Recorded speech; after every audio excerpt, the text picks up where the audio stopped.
Man ana, man ana, man ana laulaku. Maaf, tadi setelah dunia itu ada alam apa? Kubur. Sebelum pindah ke akhirat, pertengahannya ada alam kubur. Nih lihat sini nih. Kalau orang sudah selesai di alam ini, maka Allah wafatkan.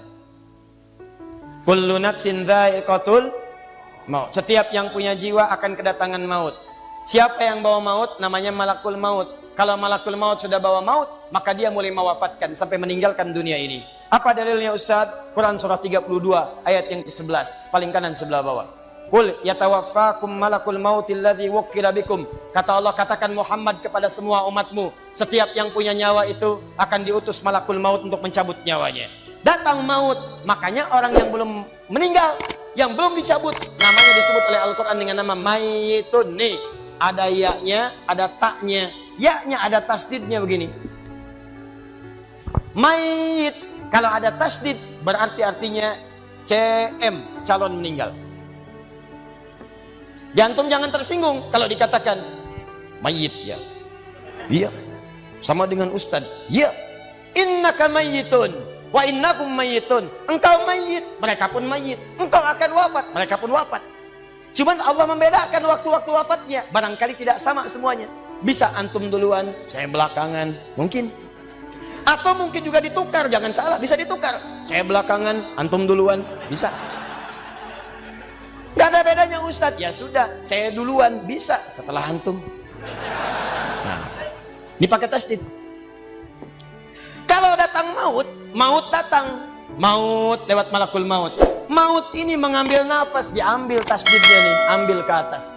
Begitu diambil, qul yatawaffakum malakul mautil ladzi wukkila bikum.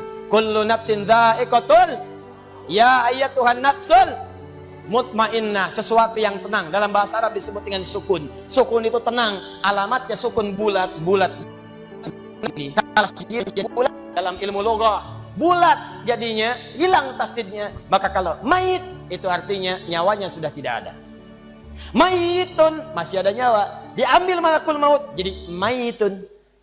Nih, alam kubur.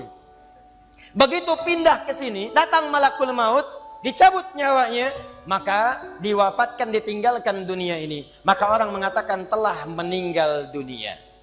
Artinya apa? Ditinggalkan dunianya. Lihat sini, fokus. Karena alam kubur beda sifatnya dengan dunia, lain tempatnya, lain keadaannya, maka lain pula bekalnya.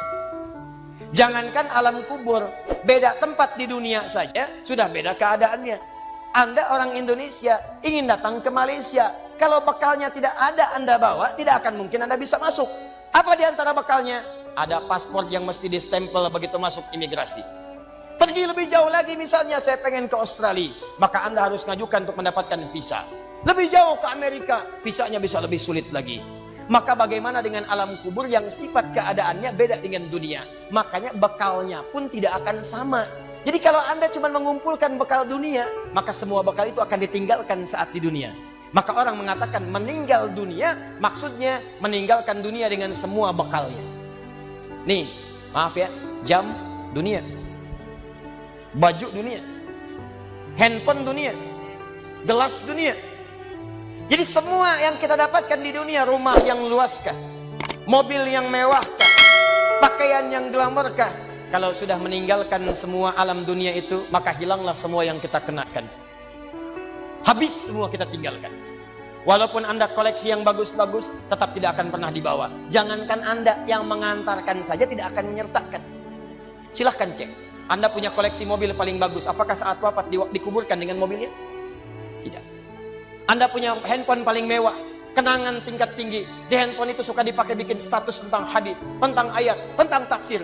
Tiba-tiba ketika akan wafat, Anda wasiat kepada istri Anda tercinta. Mama, ini handphone kesayangan Papa, handphone bekal ibadah. Tolong kalau meninggal, kuburkan dengan handphonenya. Kalau Mama kangen, miss call aja. Mustahil. Tuh air, mereknya Bengkulu Fillah. Nikmat di dunia, tapi apakah ketika masuk ke alam kubur dibawa? Tidak. Selesai.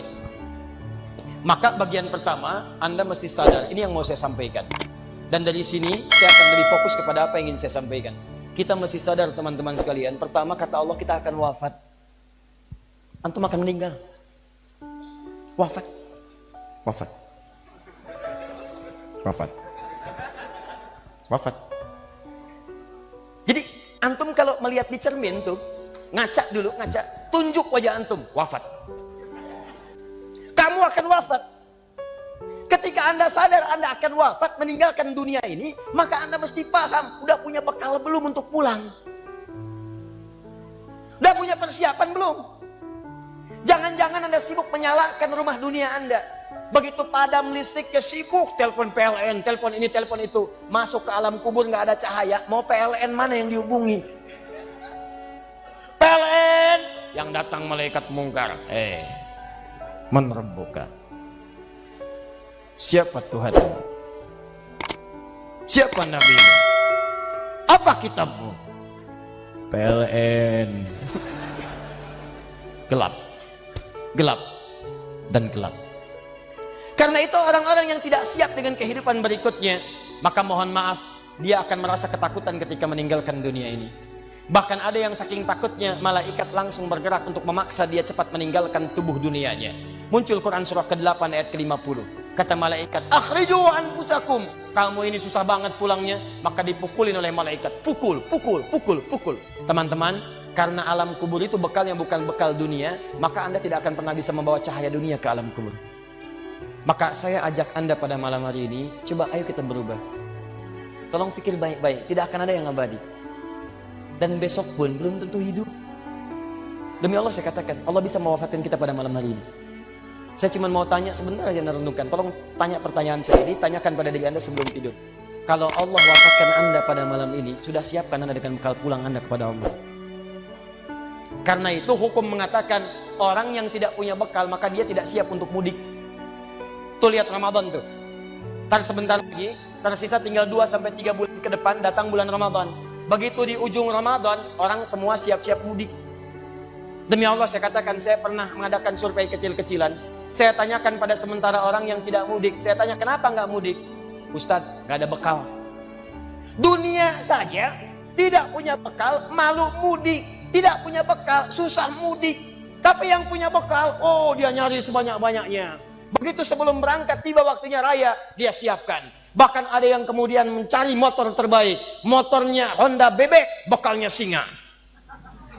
Motornya bebek, bekalnya singa. Karena bekalnya lebih banyak dibandingkan dengan sifat kendaraannya. Kendaraan kecil, motornya modifikasi. Tambah lagi pelepah pisang. Tambah lagi dus satu. Tambah belakang yang lain lagi. Numpuk semua di belakangnya. Dituliskan kemudian tulisan, aku pulang sayang, jemput ya. Masya Allah. Luar biasa. Kenapa? Karena tahu dia punya bekal untuk pulang. Dan yang dikunjungi pun dihubungi terlebih dahulu. Aku mau pulang. Maka yang di sana menyiapkan segala perlengkapan untuk menyambut yang pulang. Silahkan cek. Begitu tahu akan ada yang pulang mudik, maka rumah dicet. Makanan diada-adakan. Semua dimunculkan. Bahkan yang tidak ada pun menjadi ada. Cuma setahun sekali. Luarnya kongwan, dalamnya rangginang. Idul Fitri. Anda pun begitu. Jadi kalau dunia saja punya sifat mudik, maka akhirat pun demikian. Orang-orang yang punya petanya cuma dunia saja, maka selesai hidupnya di sini. Kata Allah, nih saya berikan gambaran. Yang visinya cuma sampai sini, maka saya berikan semua kenikmatan dunianya seperti yang dia inginkan. Tapi begitu selesai ini, ditenggelamkan di alam kubur sampai kedalaman yang paling dalam. Turun ancaman. Allah tidak menginginkan semua manusia larut di sini. Tapi kata Allah, saya tidak maksa. Nih saya berikan gambaran kepada Anda. Kata Allah, turun surah Al-Humazah. Wailul likulli humazatin alladzi jama'a malahu wa yahsabu anna malahu akhlada. Kata Allah, hei yang terlampau sibuk dengan dunia. Suaminya sibuk cari harta, hitung lagi, hitung lagi, hitung lagi. Istrinya sibuk kumpul-kumpul dengan sesamanya, cuma membicarakan harta suami. Sosialita yang senang dengan kumpul-kumpul saja, tidak ada manfaatnya, cuman ngobrol, cuman gibah, cuma macam-macam. Makanya ketika menyebutkan kalimat saling cela, saling ngobrol, menggunakan tak marbutah. Tak marbutah menunjuk pada perempuan. Wailul likulli humazatil Lo mazah pakai ta, sedangkan ta sifat menunjuk pada perempuan. Muslim laki-laki, kalau ingin jadikan perempuan tambah ta di ujungnya. Muslimah. Mukmin laki-laki, perempuan mukminah. Soim laki-laki, perempuan. Wah, itu dia. Sesuatu yang kokoh, kuat, berwibawa, mantap, punya tenaga. Makanya tanda-tanda laki-laki pun beda. Punya kumis, laki-laki berkumis, perempuan tidak. Punya wibawa, punya kata-kata yang kuat. Makanya kalau ada laki-laki suaranya sedikit gemulai saja, itu akan kehilangan sifat wibawanya.